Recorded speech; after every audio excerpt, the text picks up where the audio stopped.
John, we'll go first to Donald Trump's ultimatum. How far into it are we and how serious is it? Well, Gemma, President Trump has given Iran 48 hours to ensure that the Strait of Hormuz is reopened.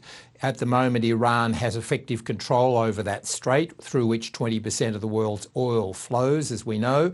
Now, that 48-hour deadline expires about 11 o'clock tomorrow morning, Tuesday morning, Australian Eastern Time.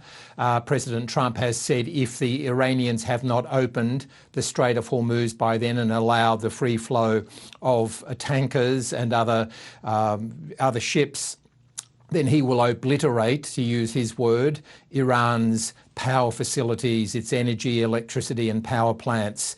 So we're about halfway into that deadline now. It's obviously looking ominous. And if this were to happen, this would be a dramatic escalation in this war. And what has Iran's response been to that ultimatum? Well, just as the US is making threats, so are Iran. That tends to happen in times of war. Iran is saying that should the United States target Iran's power plants and power facilities, it will, in retaliation, target American-linked operations, infrastructure and power facilities through the Middle East. They haven't detailed what those would be, but you can see how this is escalating. Only about a day ago, somebody targeted. Israel says it wasn't them, so it may have been the United States, but one of Iran's nuclear plants at Natanz was targeted. A missile landed near there, and in response to that, over the weekend, Iran has responded and targeted Dimona, which is the home of Israel's undeclared nuclear reactor. And so you can just see how serious this is. I think Donald Trump had no idea when he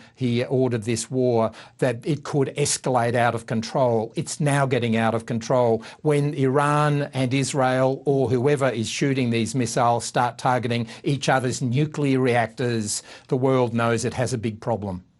There's also been an escalation, John, in Israel's operations in Lebanon.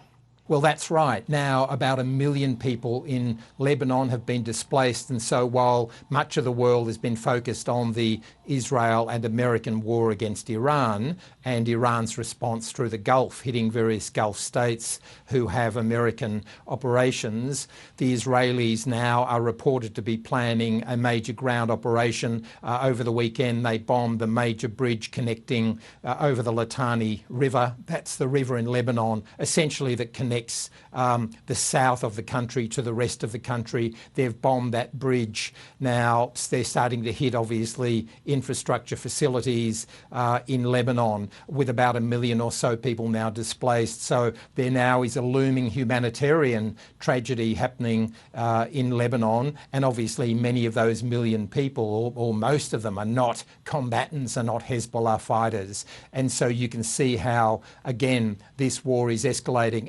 And this is part of the reason why many of America's major intelligence agencies urged the President Trump not to go into a war in the Middle East, because it is a notoriously inflammable region. And this is what a lot of people were anticipating. You just don't know where a war in the Middle East will go. Donald Trump's seeing that lesson right now. And you can see he's a man under serious pressure, because he's realising, as well as anything, the cost of petrol in America is starting to go up. The Republicans are facing midterm elections later this year. So there's more and more Republicans are starting to shake their head and thinking, what is happening here? Where is this going to end, and what does it mean for us? And John, we are now into week 4 of this. Is there any sign of an off-ramp? No, in fact, I think quite the opposite. That crunch point comes tomorrow. Now, Donald Trump, it shows how all-powerful he is.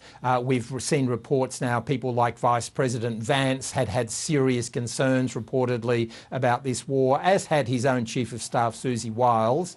But Donald Trump runs the operation himself. In fact, he scoffed at Sakir Starmer recently when Sir Keir Starmer said, I'll go back to my team and my cabinet and seek a response to your request. And Donald Trump said, well, what's he talking about? He's the boss. So that style of one person running the show, as Donald Trump is doing, is showing, you know, how dangerous that can be. Previous presidents here in the United States often sought wide counsel. Bill Clinton and others went to the Joint Chiefs of Staff, the State Department, the FBI, the CIA, and often sort of worked out what were the possible ramifications. The fact that the Americans, clearly Donald Trump didn't think the Iranians could block the Strait of Hormuz. By doing that, they're essentially holding hostage much of the world's energy supplies. So the Iranians, that's their strategy. That's why I don't think they're going to give up do what Donald Trump wants and give that up. From their strategic point of view, the Iranians see the Strait of Hormuz as their major leverage in this war. They can't compete against the United States and Israel militarily, but the longer they can try to cause chaos around on world energy markets, the more pressure will go on Donald Trump. That's clearly the Iranian strategy here.